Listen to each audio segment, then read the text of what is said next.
warahmatullahi wabarakatuh.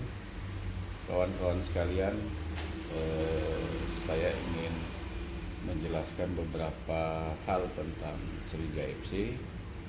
Pertama, soal penjelasan kompetisi. Insyaallah Sriwijaya FC optimis kompetisi akan digelar tanggal 1 Juli. Mudah-mudahan pemerintah akan menyelesaikan kasus corona ini di tanggal 29. Kita doakan bersama-sama dan insyaallah kita yakin dengan itu. Yang kedua, masalah gaji pemain.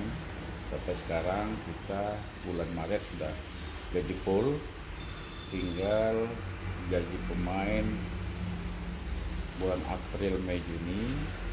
Kita kemungkinan mengikuti petunjuk PSSI. Tapi dalam hal ini saya belum bisa mengambil keputusan karena nanti akan kita rapatkan di manajemen, terutama dengan direktur utama Pitstop.